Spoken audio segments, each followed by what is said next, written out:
جب قیامت کے بارے میں سوال پوچھا کہ قیامت کب آئے گی، تو آپ نے فرمایا قیامت ان 5 چیزوں میں سے ہے، لا یعلمہن الا اللہ، جن کا علم اللہ کے سوا کسی کے پاس نہیں ہے. پھر آپ نے یہ آیت تلاوت کی، ان اللہ عندہ علم الساعۃ وینزل الغیث ویعلم ما فی الارحام. تو یہ الفاظ بھی ہیں.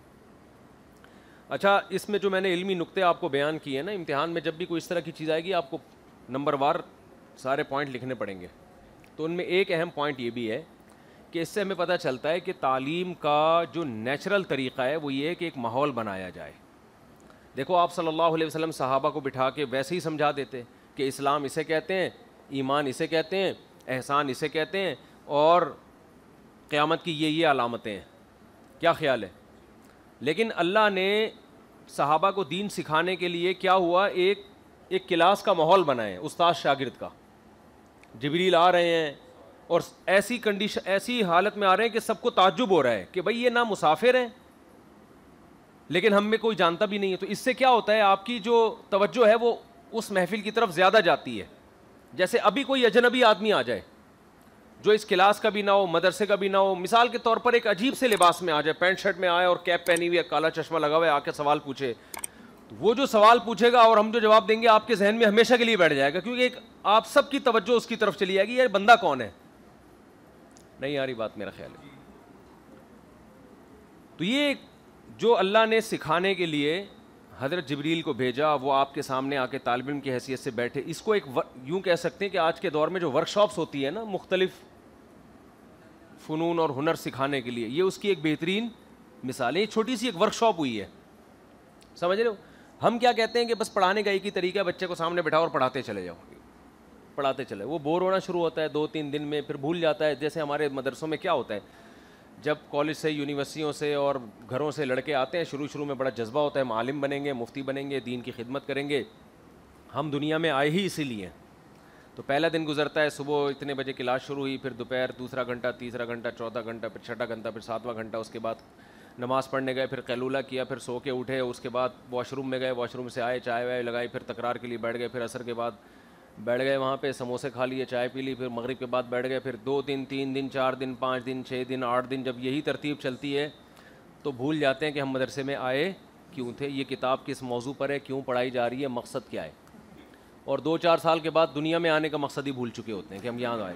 تو سمجھتے ہیں وہ ایسے ہی آئے، بس یہی ہے زندگی ہے. اٹھو صبح اور واش روم کے آگے لائن لگا کے صبح کھڑے ہو جاؤ. بازوں کا پاجامہ کندھے پہ لٹکا ہوا ہوتا ہے اور وہ انتظار کر رہے ہوتے ہیں اگلا نکلے گا تو ہم جائیں گے. وہ دیر سے نکلے جلدی نکلے، اس سے صحت پہ کوئی فرق نہیں پڑتا. ایک عادت پڑ چکی ہے، بس وہاں سے جانا ہے، پھر وہاں آنا ہے، پھر یوں ایک روٹین پہ چل رہے ہیں. سمجھتے ہو؟ تو تھوڑا سا ڈفرینٹ ہونا چاہیے. آپ صلی اللہ علیہ وسلم صحابہ کو مجلس میں بٹھا کے بھی سمجھاتے تو اللہ نے ایک الگ سے ماحول بھی قائم کیا. اور بہت ساری حدیثوں میں آپ کو یہ مضمون نظر آئے گا کہ سوال جواب کا ایک باقاعدہ سیشن بنایا گیا ہے. جیسے وہ جو حدیث میں آتا ہے، ایک صحابی نبی کے پاس آئے، یا رسول اللہ ایسی عورت سے نکاح کرنا چاہتا ہوں جو بانجھ بھی ہے اور جو مالدار بھی ہے اور خوبصورت بھی ہے اور صاحب نسب بھی ہے لیکن بانجھ ہے. تو آپ نے فرمایا نہیں. پھر وہ دوبارہ آئے، پھر فرمایا نہیں. پھر وہ 30 دفعہ آئے، پھر فرمایا نہیں. دیکھو نبی ویسے ہی لوگوں کو بتا دیتے ہیں، ویسے ہی لوگوں کو بتا دیتے بھائی ایسی عورت سے نکاح کرو جس کی اولاد کثرت سے ہو. لیکن وہ بات ذہن میں اس طرح سے بیٹھتی نہیں. ایک ماحول بنایا گیا، اللہ کی طرف سے انتظام ہوا کہ ایک صحابی کو ایک ایسی عورت کا رشتہ پیش آیا جس میں 3 کوالٹی ہیں جو عام طور پر ایک ہی عورت میں جمع نہیں ہوتی. مالدار بھی ہو ایک عورت، خوبصورت بھی ہو اور صاحب نسب بھی ہو.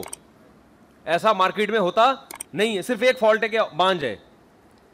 اور پھر صحابی کو جب منع کیا گیا ہے تو صحابہ تو ایک دفعہ منع کرنے سے رک جاتے تھے، پھر بھی نہیں رکے، پھر دوبارہ آ رہے ہیں، پھر 30 دفعہ آ رہے ہیں. تو یہ باقاعدہ ایک پراپر ورک شاپ قائم کی گئی ہے، ایک ماحول بنایا گیا ہے. ان پورے پروسیس سے گزرنے کے بعد نبی نے جب 30 دفعہ ان کو منع کیا اور پھر فرمایا تزوجوا الودود الولود فانی مباہی بکم الامم. ایسی عورت سے نکاح کرو جو کثرت سے بچے جنے. اس کی خوبصورتی کو چھوڑ دو ایک طرف، اس کے نسب اور دولت کو چھوڑ دو. بہت بڑا فالٹ ہے، اولاد نہیں دے رہی. تو میں تو یہ چاہتا ہوں کہ ایسی عورت سے نکاح کرو جو 1-2 نہیں، اولاد کثرت سے دے. سمجھتے ہو؟ تو یہ جو الفاظ آپ نے کہے ہیں نا آخر میں، یہ پورا جب آپ پورا منظر دیکھتے ہیں تو پھر زبان نبوت سے جو یہ الفاظ آخر میں نکلے اس کی قدر آپ کے دل میں بیٹھے گی کہ اسلام، اہل اسلام سے اولاد کی کثرت پر کتنا حریص ہے. سمجھتے ہو؟ تو یہ آپ کو دور نبوت میں ملے گا. تو اسی وجہ سے ہم کہتے ہیں کہ اسلام دین فطرت ہے. تو اس میں جو ایجوکیشن اور تعلیم کا سسٹم ہے وہ بھی کیا ہے؟ نیچرل ہے. جبکہ آج ہمارے ہاں جو ایجوکیشن کے جو سسٹم اسکولوں میں اور مختلف جگہوں پہ جو رائج ہو گئے ہیں وہ نیچرل نہیں ہے, اس میں تکلف ہے, بوریت ہے اس میں. سمجھ میں آ رہی ہے؟ چلو پھر ٹھیک ہے.